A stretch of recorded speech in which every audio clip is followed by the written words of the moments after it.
Assalamualaikum warahmatullahi wabarakatuh. Dan Imam Harumai mensyaratkan fi amakina mukhtalifah, di tempat yang beda-beda. Jadi kalau kampung itu besar, di tengah desa harus ada jamaah, di pojok-pojok yang biasa digoni gerduwo itu juga harus ada jamaah. Lo pernah lo di dekat kampung saya itu, jamaah itu satu, semuanya di masjid. Saya bilang jangan semuanya di masjid. Itu yang pojok desa itu agak gerduwo. Aku nggak musola di situ, dibikin. Yo gerduwonya mirip tenan. Ini penting saya utarakan karena tadi malaikat itu kan di semua buminya Allah itu akan nangis kalau ada bumi yang nggak dipakai sholat, nggak dipakai sujud. Karena malaikat ini menstatuskan bumi itu makhluk sujud. Makanya kata Rasulullah wajilat lanal ardu kulluha masjidan, semua bumi Allah itu hakikatnya adalah tempat sujud. Sehingga kalau nggak ada sujud itu ya kecewa.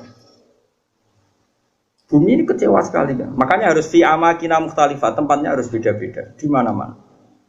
Supaya syiar. Kulo niku lami sangat di pikiran niki dan ini pasti benar. Sing darani salat iku nglakoni salat. Ya sing darani salat iki nglakoni nopo?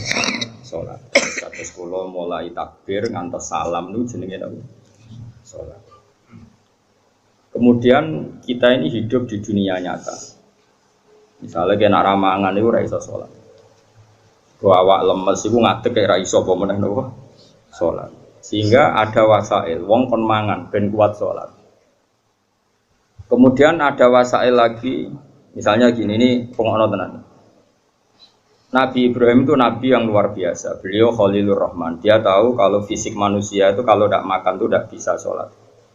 Sehingga beliau itu ngerayu pangeran, ya Allah, Rabbana liyuqimus sholat faj'al afidatam minan nasi tahwi ilaihim warzuqhum minas samarat. Gusti tiang-tiang Mekah, utai pecinta Mekah atau siapa saja yang Islam, niku paringi kelar mangan.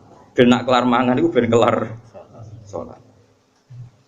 Sehingga para ulama juga mengkiaskan, misalnya begini. Kalau kita tidak punya otoritas politik, maka sholat dilarang. Sehingga kita juga menjaga otoritas politik supaya sholat itu gak dilarang. Caranya gimana? Misalnya gini, saya ini buruh di pabrik milik Cina yang non-muslim. Gara-gara saya buruh dilarang apa? Sholat, karena mengganggu jam kerja. Kalau saya mampu bikin koalisi buruh menuntut hak sholat, saya harus melakukan itu. Karena itu cara saya untuk mendirikan sholat. Atau kalau ada umat Islam mampu kaya dan bisa menciptakan lapangan kerja dengan membolehkan sholat, maka harus melakukan itu demi tegaknya sholat. Makanya ini kelirunya kita. Nyongkone ngelakoni sholat itu pokoknya dekne dewe sholat. Dia agak mikir bahwa untuk bisa sholat itu dibutuhkan kekuatan ekonomi, kekuatan politik. Saya tuh ngaji di mana-mana, saya ulang-ulang. Islam ke Selat Malaka itu Thailand sama Indonesia itu umurnya bareng. Cuma kebetulan Thailand nggak milih politik, negara dikelola non-Muslim. Tahu-tahu sholat itu dilarang di Thailand. Indonesia kebalikan, lah kiai ini seneng politik, keterusan nganti sakniki, paham ya? Akhirnya rawali songo iku Islam lagi rong generasi. Iku wis gawe demak napa? Wah, senatri mau sholat dilarang. Nara sholat ra iso dadi presiden. Jadi saiki sholat malah bupati kok ora sholat, terus ra ngarah dipilih, gubernur kok ora sholat. Lho, ra ngarah dipilih. Ana cawayu sholihah kok sing lanang ra mbebo sholat, ya ora payu. Ibu keterusan, paham? Tapi ini mau cerita. Jadi karena redaksinya Quran itu wa iqamis sholat, mendirikan sholat supaya sholat itu berdiri, bukan kamu saja tapi seluruh negara. Dan itu dibutuhkan macam-macam tadi. Ibrahim nyontohkan kekuatan politik, kekuatan ekonomi, bahwa untuk sholat itu harus warzuqhum minas samarat, harus ada materi fisik, yaitu orang makan. Terus di ayat umum Nabi Muhammad dicontohno ciri utama agama wis menang ku Muhammad wala yumakkinanna lahum dinahumul ladzir tadallahum wala yubaddilannahum min ba'di khaufihim amna. Ciri utama kemenangan Islam Muhammad, nak orang melaksanakan Islam itu sudah ada ketakutan. Disebut wala yumakkinanna dinahumul ladzir tadallah. Jadi kira-kira perasaan kula ada satu negara yang lama sekali ada Islamnya, kemudian sholat di situ takut, sama negara yang sholat tidak takut. Cara alamat untuk futuhe pangeran yang milih negara yang sholat itu udah tak takut. Mergo Allah ngendikan wala yumakkinanna lahum dinahumul ladir tadolah. Allah bikin tamkin itu kemampuan melakukan ibadah secara netral, secara kuat. Terus wala yubaddilannahum min ba'di khaufihim amna, dan mereka melakukan ibadah itu merasa aman, tidak merasa takut. Kayak dulu sahabat sholat itu sembunyi-sembunyi. Ba'da fathi Mekah sholat terang. Ini penting kalau ingat no. Jadi sing sufi goblok ya ben mari, ben gelem rontok politik. Sing politik yo mari sholat itu rambut tebar pesona. Jadi sepodo mari ini terus yang waras wedok ya ujug ben nanti pikiran. Ya pokoknya iki ngomong ilmu ngono ae napa, ora usah ujug-ujuban, pokoknya ngomong napa? Ilmu. Ora usah terus rasa suci dhewe yo ora. Wong rom yo lagi tak kandhani iki wae. Tapi yang jelas ning ayat itu jelas sorry ada kata-kata wala yumakkinanna lahum dinahumul ladir tadolahum wala yubaddilannahum min ba'di khaufihim amna. Jadi ciri utama agama hebat itu kalau merasa tamkin. Kowe rabi yo iso, wayoh yo iso itu berarti wis jos. Beragama secara napa? Benar. Paham ya?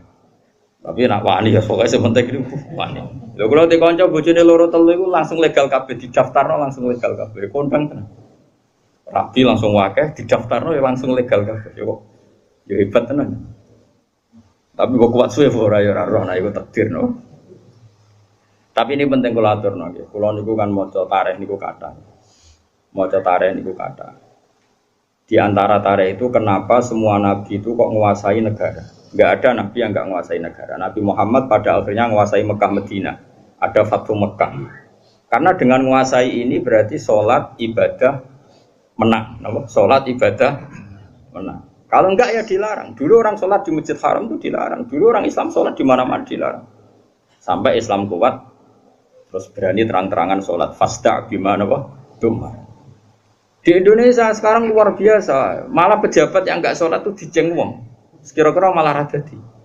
Golek bojo wong ra salat saiki kangenan. Musibat. Wes pokoke jos. Tambah kowe ketok khusyuk, sawangane tambah gampang rabi. Jajal misalnya Mustafa nganti bathuk ngecap koyo wayah iku koyo mungkin. Lah berhubung sujute urung kowe kaya kan sah ta ora wayah dengan bathuk ngene. Maksudnya geng meyakinkan kan. Koyo orang iso ngajak ning swarga lah. Pokoknya dengan rai seperti ini tuh masih itu. Coba adekne wis abid, goni syarat sugih abid tok ya. Wis pokoke lakoni wis nawani ya. Tapi ini penting kalau terang ya, makanya istilahnya wa iqamis shalah, mendirikan. Jadi sholat itu berdiri. Terus kedua kata Imam Haromen, sholat itu harus fi amakina mukhtalifatin, di tempat yang beda-beda, sing ma'rufah, sing dikenal. Jadi wong kok sholat ning isor pring dhewean itu gak sah dari Imam Haromen. Sholat kudu di tempat terbuka, terutama fardhu. Sehingga kata Imam Haromen, kalau sudah ada jamaah tapi fi buyutim di rumah masing-masing, la tadharu bias syiar, yang syiar tidak kelihatan putih itu tetap diperangi. Makanya syaratnya jamaah itu harus di tempat apa? Terbuka. Karena ini butuh syiar, butuh show bahwa Islam ya demi sholat, bukan sholat demi Islam. Jadi kita bela-belani kelar mangan ya ben kelar sholat, menguasai politik ya ben sholat tidak dilarang. Kita menguasai publik biar publik terinspirasi oleh hukum Islam rupanya apa? Sholat. Sehingga kata Imam Haromen, kowe sholat jamaah, maksudnya ora sah makili fardu kifayah, nak sekedar sah ya mungkin sah. Tapi jeko talahumul imam. Dan Imam Haromen mensyaratkan fi amakina mukhtalifah, di tempat yang beda-beda. Jadi kalau kampung itu besar, di tengah desa harus ada jamaah, di pojok-pojok yang biasa digoni gerduwo itu juga harus ada jamaah. Lo pernah lo di dekat kampung saya itu? Jamaah itu satu, semuanya di masjid. Saya bilang jangan semuanya di masjid. Itu yang pojok desa itu ada gerduwo. Aku nggak musola di situ. Dibikin. Yo gerduwonya mirip tenan. Ini penting saya utarakan karena tadi malaikat itu kan di semua buminya Allah itu akan nangis kalau ada bumi yang nggak dipakai sholat, nggak dipakai sujud. Karena malaikat ini menstatuskan bumi itu mahal sujud. Makanya kata Rasulullah wajilat anal ardu kulluha masjid, dan semua bumi Allah itu hakikatnya adalah tempat sujud. Sehingga kalau nggak ada sujud itu ya kecewa. Bumi ini kecewa sekali kan. Makanya harus fi amakina mukhtalifah, tempatnya harus beda-beda di mana-mana. Supaya syiar. Kalau jamaah tetap di rumah, qatalahumul imam, harus boleh diperangi oleh imam. Terus ketiga, Ini penting kalau terangkan masalah iqamatis sholat. Sholat itu pentingnya jamaah, itu sing keliru, itu melok bener. Sing mardut melok makbul. Karena ndak mungkin kan wong 40 rawali kabeh. Aku ya mungkin sewu ya rawali kabeh. Normalnya itu kalau ada orang dulu, era dulu, anggere orang 40 mesti sing sitok itu wali. Kayaknya sekarang 1 juta pun enggak jamin ada apa? Enggak ada wali, tapi enggak masalah lah. Mungkin zaman akhir kriteria wali juga agak seketat zaman dulu mungkin.